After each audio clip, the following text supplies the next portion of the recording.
Olá, seja muito bem-vindo, seja muito bem-vinda à nossa aula do capítulo 3. Olha, se no capítulo anterior a gente deu aquela organizada na casa, agora é a hora de arregaçar as mangas e ir atrás dos vazamentos. Pensa nesse capítulo como um guia prático, sabe? Pra gente achar e consertar cada ralinho por onde o seu dinheiro tá, escapando em silêncio. Vamos começar essa inspeção? Sabe aquela sensação que dá no fim do mês?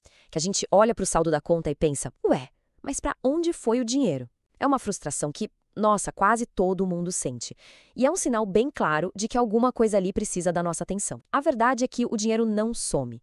Ele só vai para lugares que a gente não tá de olho.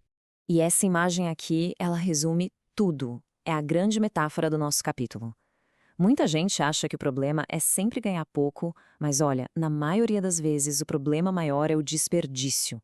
É exatamente isso. Não adianta se matar para encher um balde se ele está todo furado. E é isso que a gente vai fazer aqui. Encontrar e consertar cada um desses furos. Então, esse aqui é o nosso roteiro, o nosso mapa. Primeiro, a gente vai entender a fundo esse problema do balde furado. Depois, vamos caçar os vazamentos, começando por um bem sorrateiro, o gasto emocional. Na sequência, a gente mergulha nos custos fixos e nos variáveis. E para fechar com chave de ouro, a parte mais poderosa: como transformar tudo isso em bons hábitos e, claro, um plano de ação para já. Ok, vamos começar pelo primeiro grande vazamento. E esse é um que muitas vezes a gente nem se dá conta que existe. É o gasto emocional. Pensa nele como um ralo invisível, sabe? Por onde o dinheiro escorre, movido pelo que a gente sente e não pelo que a gente realmente precisa. O nome técnico para isso é gasto compensatório. Basicamente, é quando a gente usa uma compra para tentar aliviar o estresse, a tristeza, a ansiedade. Sabe aquele docinho depois de um dia péssimo no trabalho? Ou aquela roupa nova para dar um up na autoestima? Funciona, né? Só que o alívio é rapidinho, mas o rombo nas finanças, esse pode durar muito tempo. O ponto é que essa é uma solução temporária para um problema que é bem mais fundo. E aí, como é que a gente fecha essa torneira? Bom, primeiro passo, identificar o que te dá essa vontade de gastar. É o estresse? É briga? Tédio? Segundo, praticar a autoconsciência. É parar e pensar um pouquinho antes de passar o cartão. Terceiro, e super importante, encontrar outras coisas mais saudáveis para lidar com as emoções. Uma caminhada, conversar com um amigo. E por último, ter um orçamento claro te dá aquela força para dizer não quando precisa. Beleza, agora a gente vai para um lugar onde a maioria das pessoas acha que não tem o que fazer. Os custos fixos. Aluguel, condomínio, conta de luz, internet. Parecem valores escritos em pedra, né? Mas, se a gente olhar com um olhar mais crítico, dá para achar umas belas oportunidades de economizar, sim. Essas perguntas podem parecer pequenas, não é? Ah, apagar a luz, consertar uma torneira pingando, mas o segredo é questionar tudo. Vou até contar uma história minha. Eu pagava R$ 129 de internet. Um dia eu olhei para a conta e pensei, será? Fiz uma única ligação, renegociei e consegui baixar para R$ 49,90 por mês, pela mesma internet. Isso dá quase R$ 1.000 de economia por ano. Então sim, vale muito a pena questionar. Agora é a sua vez. Pega o seu manual em PDF, vai lá no exercício sobre custos fixos. Calma, não precisa resolver a vida agora. O objetivo é só um: identificar uma coisinha que você pode fazer hoje. Pode ser marcar na agenda para ligar para a operadora de internet ou pesquisar o preço de uma lâmpada mais econômica. Escolhe uma coisa, pausa a aula e anota. Vai lá! Muito bem. Depois de passar o pente fino nos custos fixos, a gente entra no território dos custos variáveis. Aqui, meu amigo, minha amiga, é onde as nossas escolhas do dia a dia, nosso autocontrole e nosso planejamento têm um impacto mais direto e mais rápido. É aqui que o jogo vira de verdade. E esse provérbio cai como uma luva aqui. Ser prudente com os gastos variáveis é exatamente isso.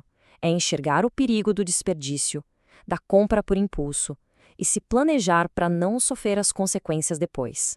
É sobre fazer lista de supermercado e seguir a lista. É sobre pensar 2 vezes antes daquela comprinha online. E vamos colocar isso em prática agora. Volta lá para o seu manual, para o exercício de despesas variáveis. Pensa naquelas coisinhas, assinaturas que a gente nem lembra que tem. O cafezinho todo dia na rua, o delivery que a gente pede por preguiça. O objetivo não é cortar tudo de uma vez, mas é ter clareza. Identifica 1 ou 2 desses gastos e anota o que dá para reduzir.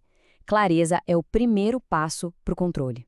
Agora a gente vai para o coração da coisa, para a verdadeira transformação. Sabe por quê? Porque apertar o cinto por um mês, ok, é até fácil. Mas o que garante o sucesso lá na frente não é só cortar gasto, é construir hábitos positivos, hábitos que ficam. E aqui está o grande segredo. Se for para guardar uma única coisa dessa aula que seja isso aqui. Hábito ruim a gente não corta, a gente substitui. Tentar só parar de comprar por impulso não funciona. A nossa força de vontade uma hora acaba. O segredo é criar um caminho novo, um hábito bom para colocar no lugar daquele antigo. Pensa aí num gasto pequeno, do dia a dia. Uma coisa que parece boba, que nem faz cócegas no bolso. Digamos R$ 10. R$ 10 por dia com alguma coisa que você nem precisava. R$ 10. Parece nada, né? Só que R$ 10 por dia viram R$ 300 no fim do mês. E em um ano, R$ 3.600. É chocante, né? Esse número mostra perfeitamente como aqueles vazamentos pequenininhos, quase invisíveis, viram uma verdadeira inundação no fim do ano. Esse dinheiro poderia ser o começo de um sonho, uma viagem, a sua reserva de emergência. Esse slide aqui mostra a batalha que acontece todo dia dentro da gente. De um lado, os hábitos ruins, comprar sem nem pensar, comprar só porque tá na moda. Do outro, os hábitos bons que a gente precisa construir, comprar só o que é necessário, anotar tudo.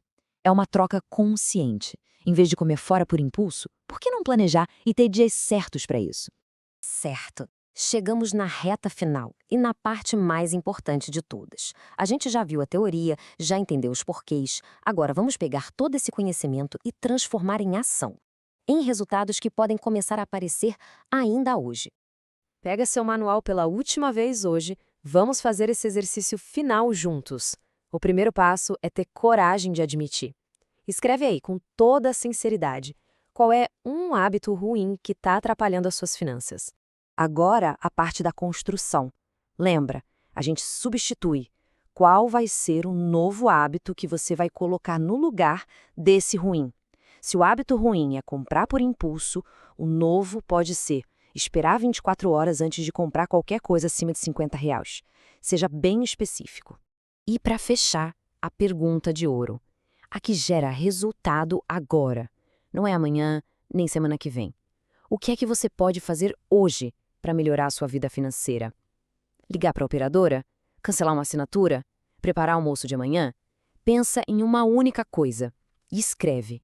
Agora, olha para o que você escreveu. Olha para esse pequeno plano de ação. A verdade é que a força, a capacidade de fazer essa mudança já está aí com você. Não é sobre uma virada de chave mágica. É sobre esses pequenos passos que, um depois do outro, vão construindo um futuro financeiro muito mais sólido. É isso, não tem mais o que dizer. A teoria acabou, o conhecimento está aí. A única coisa que falta agora é a sua ação. Então, assim que essa aula terminar, levanta daí e vai fazer aquela única coisa que você se comprometeu a fazer hoje. A sua mudança começa agora.